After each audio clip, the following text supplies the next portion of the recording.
Welcome all. Today we are going to learn how to construct Turing machine for the regular language.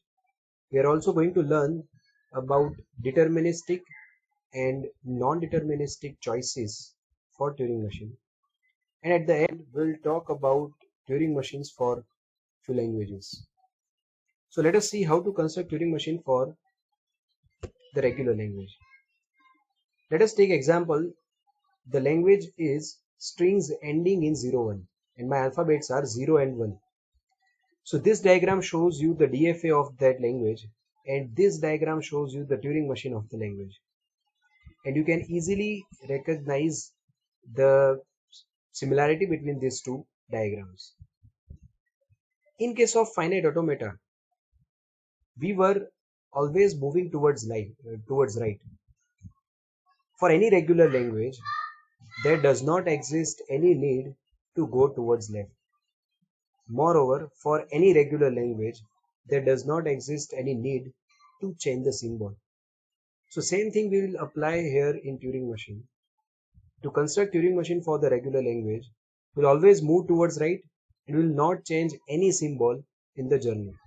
So here you can see I will keep 1 as it is and I will move towards right. यहाँ पर 0 को 0 रख के right जाऊंगा, 0 को 0 रख के right जाऊंगा, 1 को 1 रख के right जाऊंगा, 0 को 0 रख के right, 1 को 1 रख के right. So whatever my DFA says, the same thing my Turing machine says. And finally, when I reach to the special symbol tilde, I will enter into the accepting state. So for any regular language, if the question is to construct Turing machine, simply you have to construct the finite automata and you have to keep all symbols as it is and you have to move towards right.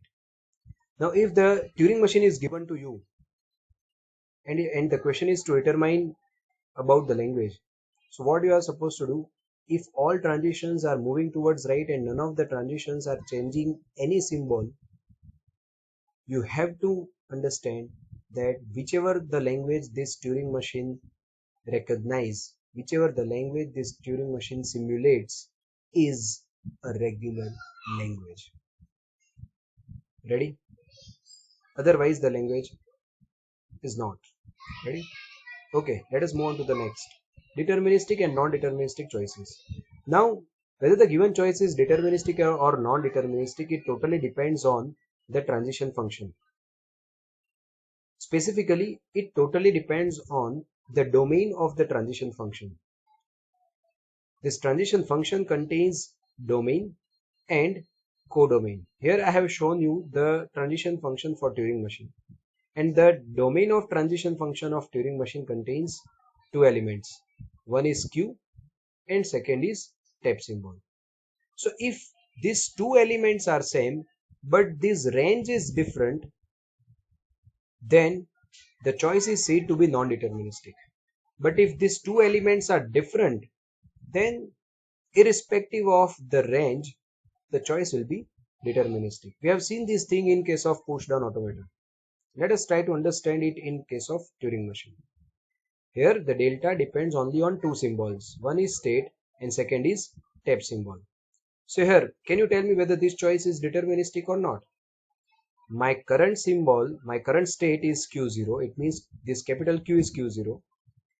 And for this transition, my tap symbol is A. For this transition, my tap symbol is B.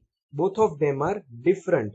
So the choice is deterministic because I am in state Q0. If symbol A appears, I'll go to state Q1 irrespective of W1 and D1. This W1 can be whether I am changing the symbol or not.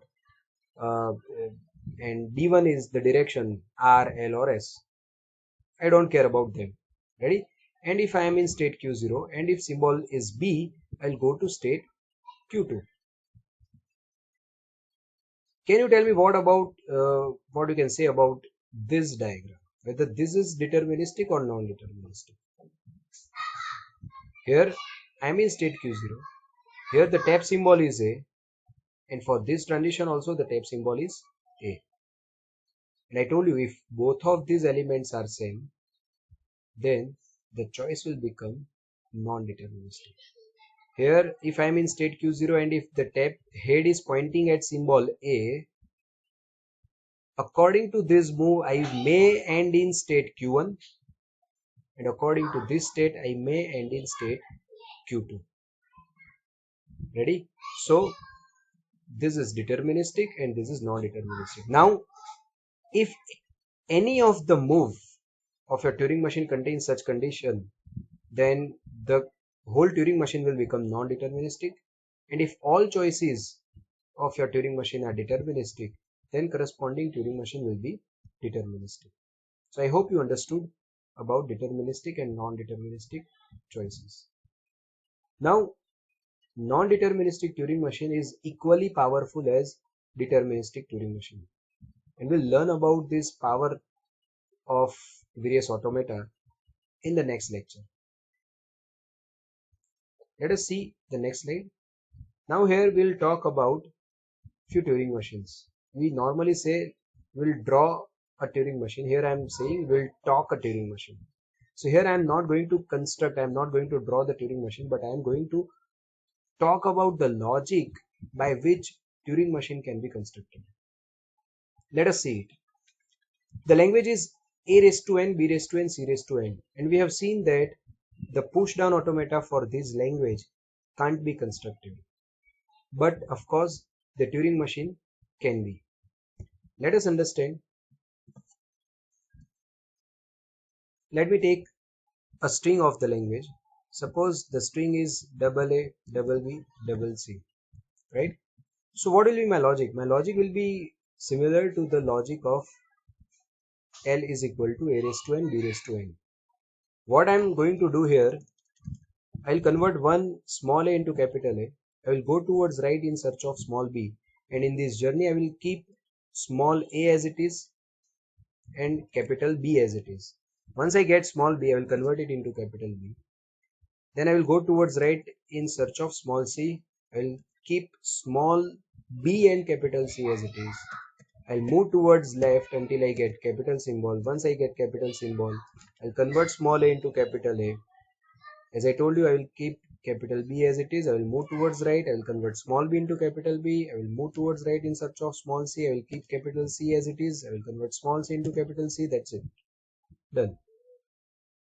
And I will go towards left in search of capital A. Once I get capital A, I will move towards right. Here I was expecting small a, but I got capital B. What does that mean? That all small a has been converted into capital.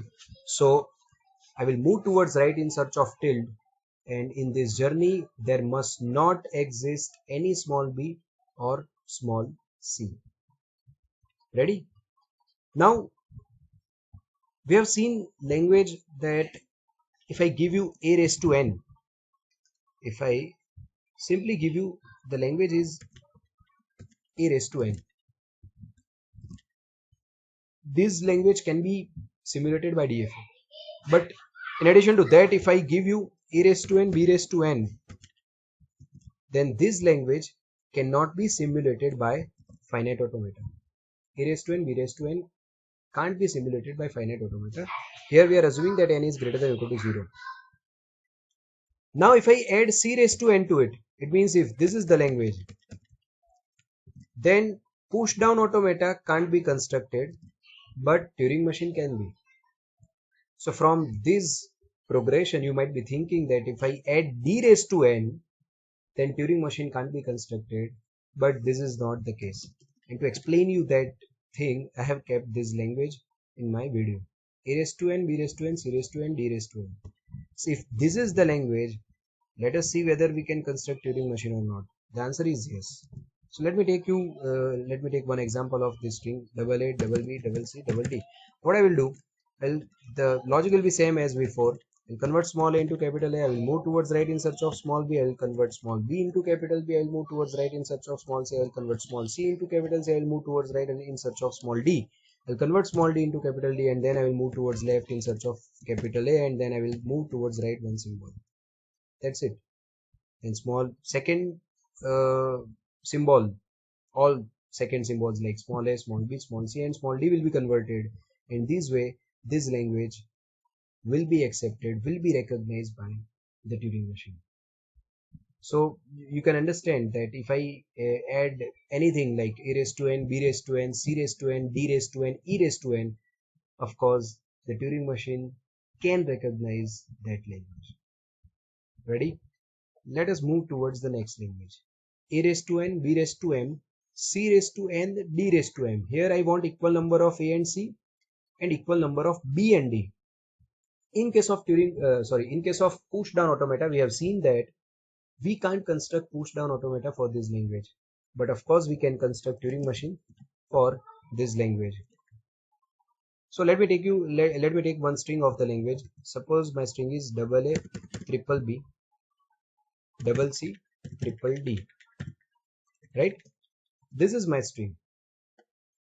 Now what I will do, I will first of all complete the scenario of A and C.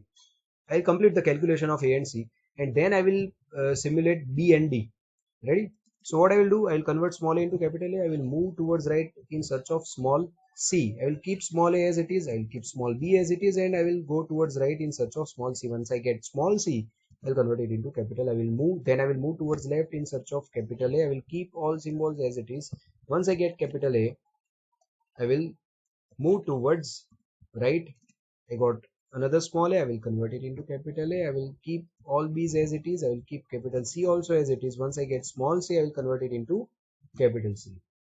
Then I will move towards left in search of capital A. Once I got capital A, I will move towards right, and here I got small b.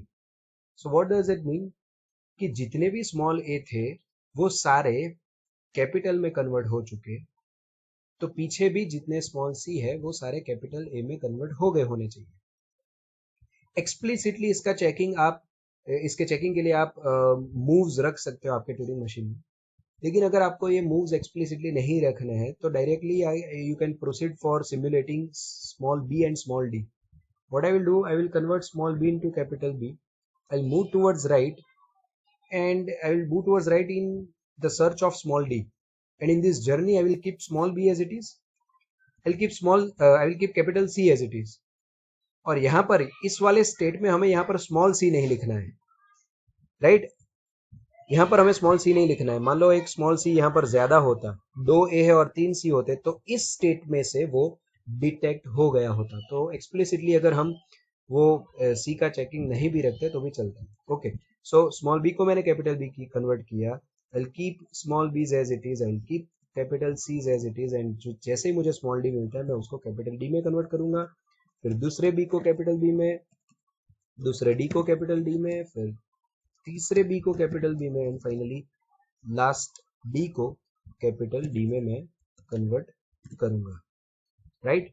So this is how my Turing machine can recognize the strings of this language. From this logic, of course, you can construct easily Turing machine. Let us move towards the next language. The last language is W is equal to ABC star. It means W can be any combination of A, B and C, in which number of A is equal to number of B is equal to number of C. यहाँ पर number of A, B और C same होने चाहिए. अब बोलोगे this language looks similar to the first language. ये जो first language है उसमें भी नंबर ऑफ ए, बी और सी सेम थे. नहीं, दोनों में फर्क क्या है? यहाँ पर ये जो फर्स्ट लैंग्वेज है उसमें ऑर्डर मैटर करता है. ए के बाद ही बी आएगा, बी के बाद ही सी आएगा. लेकिन ये जो लास्ट लैंग्वेज है यहाँ पर ऑर्डर मैटर नहीं करता है. It means, let us take one example of this string of this language. The string is A B B C B A C C A. Suppose this is a string. Now this string belongs to our language, which is our last language, but this string cannot belong to the first language, right? Although number of A, B and C in both of the languages in this string are same. Let me calculate whether they are same or not. 1, 2, 3 A's, 3 B's and 3 C's. Okay. So now let us talk about how to construct Turing machine for this language. We have to consider cases. मतलब my first symbol can be either A or B or C. So whichever my first symbol is, I will convert it into capital. तो यहाँ पर मेरा पहला symbol है small ए, तो मैं उसे कैपिटल में कन्वर्ट कर दूंगा. तो हमारे स्टार्टिंग स्टेट में से, ट्यूरिंग मशीन के स्टार्टिंग स्टेट में से 3 अलग अलग ट्रांजिशंस निकलेंगे. एक ए के लिए निकलेगा, एक बी के लिए, एक सी के लिए. अब जो ट्रांजिशन ए के लिए निकला है, मानो मतलब हमें स्मॉल ए मिला है, then will go towards right in search of small B and small c. अब वहां पर बी भी पहले आ सकता है और सी भी आ सकता है, so we have to draw transitions accordingly. और मान लो मुझे पहला बी मिला, I convert it into capital B, I go towards right in search of small c. जैसे ही मुझे स्मॉल सी मिला, मैं कैपिटल में कन्वर्ट कर दूंगा। Then what I will do, I will go towards left in search of tilde. जैसे मुझे टिल्ड मिलता है, I go towards right, I keep all capital symbols as it is. जैसे मुझे स्मॉल सिंबल मिलता है, मैं उसे कैपिटल में कन्वर्ट कर दूंगा। यहाँ पर मुझे पहला सिंबल स्मॉल बी मिला, then we'll move towards right in search of small c and small a, right? So I will keep this all capital symbols as it is, as well as I will keep small b as it is. जैसे मुझे small a मिला, उसे capital में convert कर दूंगा। Then I will move towards right in search of small c, क्योंकि मुझे B और ए मिल गया है। सो नाउ जैसे मुझे स्मॉल सी मिला, उसे मैं कैपिटल में कन्वर्ट कर दूंगा। I will move towards left in search of tilde, right? Why we are going up to tilde? Because अगर हम सिर्फ कैपिटल सिंबल तक ही जाते, स्मॉल सी को कैपिटल सी में कन्वर्ट करने के बाद अगर हम कैपिटल सिंबल तक ही जाते और फिर वापस आ जाते, तो बीच वाला कोई स्मॉल सिंबल होता, वो प्रोसेस नहीं हो पाता। इसीलिए हम कहाँ जाते हैं, हम after getting every occurrence of every symbol, we'll go towards left until we get till, then we'll come towards right and we'll keep all capital symbols as it is, and जैसे ही मुझे पहला स्मॉल सिंबल मिलता है, मैं उसे capital में convert कर दूंगा। तो यहाँ पर मैंने स्मॉल बी को कैपिटल में कन्वर्ट किया। Then I will go in towards right in search of small c और small a, whichever comes first. Small c आया, मैं उसे कैपिटल में कन्वर्ट कर दूंगा। Then I will go towards right in search of small a. Once I got small a, I will convert it into capital A. Then I will move towards left until I get tilde. I will keep all symbols as it is. जैसे मुझे tilde मिला, I will move towards right and I will keep all capital symbols as it is. And here I will go towards right in search of small symbol. But if I don't get any small symbol, if I get tilde, it means I should enter in accepting state. It means my string must be accepted. That's it. So I hope you understood that how to construct Turing machine for this language also. So I hope in this video you understood that how to construct Turing machine for regular languages, how to determine whether the given choice is deterministic or non-deterministic, and you also learned how to construct the logic for building a Turing machine. Thank you. Thank you very much.